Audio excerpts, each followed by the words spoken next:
Hello வீஃபர்ஸ், நாங்களோட Lakshmi. நீங்கள் பார்த்துருக்கிறது 0 Lakshmi. Actually ஃபேன்ஸோட மனநிலையை நான் கண்டு வியக்கிறேன். ஏன்னா இப்போ ஃபேன்ஸ் எல்லோரும் செப்ரேஷன் ட்ராக் கேட்குறாங்க. போய் லாஸ்ட் கமெண்ட்டை பார்க்குறேன், செப்ரேஷன் ட்ராக் வெரி குட் மூவுங்க காவேரி அப்படின்ட்டு எல்லோரும் சொல்கிறாங்க. ஆக்சுவலி எப்போவுமே லைஃப்பில் ரொம்ப பொறுமையாக போயிட்டுருப்போம். அப்புறம் அவங்க பண்ணுறது ரொம்ப அந்த பொறுமையோட உச்சத்தில் போகும்போது விடுமா நம்ம பொழப்ப பார்க்கலாம் அப்படிங்கிறதுக்கு வந்துடுவோம். அந்த ஒரு நிலையில் தான் விக்கா ஃபேன்ஸ் வந்து அவருக்கு நல்லா புரிஞ்சு வரட்டும் காவேரி, நீங்கள் செப்ரேஷனாக போங்க அப்படிங்கிற மாதிரி சொல்லியிருக்கீங்க. நல்லா ஞாபகம் வச்சுங்க, நீங்கள் தான் சொல்கிறீங்களான்ட்டு.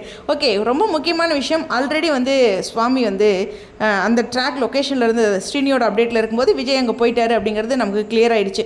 ஸோ கிளியராக அவர் அந்த லொக்கேஷன் ஆல்ரெடி போயிட்டாரு ஷூட்டிங் ஸ்பாட் அப்டேட்லேயும். இது குமரனோட வீடாக தான் நம்ம ஆல்ரெடி பார்த்துருக்கோம் காட்சிகளில். கொடைக்கானல் குமரனோட வீடு இனிஷியல் டேஸில் அந்த கல்யாணம் ஆகி வரும்போதெல்லாம் அந்த வீடு தான் காமிச்சிருக்காங்க. ஸோ காவேரி இந்த வீட்டில் இருந்தாலும் அவங்களோட லுக்கும் கொஞ்சம் யோசிக்கும்படி இருக்குது. அதாவது ஒரு ஹாப்பி லுக்கு தான். ஒரு சாரியில் அதுலேயும் நம்ம வியர் பண்ணியிருப்போம்ல, அந்த காஸ்டியூம் வந்துங்க நம்ம ஹாப்பியாக இருக்கமா இல்லையா அப்படிங்கிறது சீரியலில் பிரதிபலிக்கும். ஒரு ஃபங்க்ஷன் மூடில் இருக்கிற ஒரு காஸ்டியூம் வேறு, ஹாப்பி மூடில் இருக்க காஸ்டியூம் வேறு, கொஞ்சம் வருத்தமான சீன்ஸ்க்கு காஸ்டியூம் வேறு. லைக் ஒரு ஜுவல்லே எடுத்துக்கங்களேன், அந்த மாதிரி எல்லாமே கவனிக்கிறபடி இருக்கும். ஓகேவா? ஸோ அப்படிங்கும்போது இந்த ப்ளூ சாரி ஒரு ஹாப்பி மோட் மாதிரி தான். இல்லை ஏதோ அவங்க வேலைக்கு போகிற மாதிரி, அவங்க சொந்த கால் நிற்கிற மாதிரி அப்படி கொண்டு போகிறாங்களாங்கிறது தெரில. பட் ஒரு இனிஷியலாக எனக்கு இது பார்க்கும்போது ஒரு பாசிட்டிவ் மூவ் மாதிரி தான் ஃபீல் ஆகுது. பட் ஆல்ரெடி விஜயும் அங்கே போயிட்டார். ஸோ விஜய் எப்படியும் சமாதானப்படுத்தி காவிரி மேலே இருக்க அந்த காதலை விடமாட்டார்.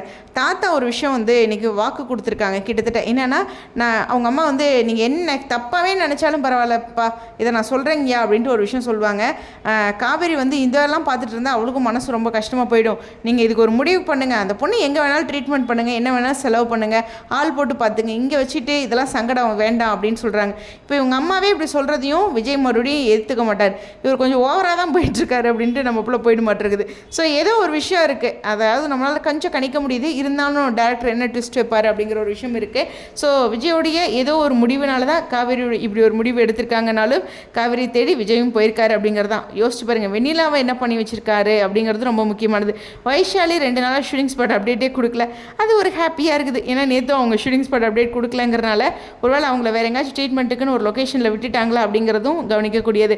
ஏன்னா மகாநதியை பொறுத்த வரலும் இப்போ நல்லா போயிட்டுருக்கு, அதை கெடுத்துக்க கூடாதுன்னு பிரவீன் மினட் சார் நினைப்பார். ஸோ இந்த மாதிரி ஒரு ட்விஸ்ட் வச்சு ஆடியன்ஸை டல்லாக்கிறதுக்கு இந்த வேறு விதத்தில் கொண்டு போகிறதுங்கிறது முக்கியமான விஷயம். ஸோ வெண்ணிலா கேரக்டரவே க்ளோஸ் பண்ணால் சந்தோஷம் அப்படிங்கிறதுல இருந்தாலும் கொஞ்சம் அவங்களோட ட்ராவல் இருக்குங்க, அதை ஒன்றும் தவிர்க்க முடியாது. பட் அவங்க ட்ரீட்மெண்ட்டை என்ன பண்ண போகிறாங்க அப்படிங்கிறதும் விஜயோட முடிவு என்ன. இப்போ காவேரி தேடி போயிருக்கா விஜய், அப்போ வெண்ணிலாவை எங்கள் வீட்டில் வச்சுருக்காரா இல்லை ட்ரீட்மெண்ட்காக எங்கே வச்சுருக்காரு அப்படிங்கிறதுலாம் அடுத்தடுத்து ஒரு கொஸ்டின்மாக இருக்குது. அது மட்டும் இல்லை, அவங்க சித்தப்பாவை இவ்வளோ பண்ண அவங்க சித்தப்பாவை எதுவுமே கேட்கவோ பார்க்கவோ போகலையே, அதுவும் கொஞ்சம் முக்கியமான விஷயம். அவங்க 2 பேர்த்தோட அந்த காட்சிகள் ரொம்ப எதிர்பார்க்குறேன். அப்போ இன்னும் ஒரு சீன் இருக்குது, அதை பற்றி நம்ம அடுத்த ஒரு வீடியோவில் பேசலாம். ஸோ விஜய் வந்து காவேரியை ஆல்ரெடி தேடி போயிட்டார் அப்படிங்கிறதும் நமக்கு அஃபிஷியலாக கிடைச்ச விஷயம். அதையெல்லாம் மீறி மறுபடியும் ஷூட்டிங்கில் நம்மளுடைய காவேரி இருந்துட்டு இருக்காங்கிறதும் இங்கே கவனிக்கக்கூடியது. எனிவேஸ், இது இன்றைய ஷூட்டிங் அப்படின்னு நம்புகிறேன். ஸ்டேடியம்.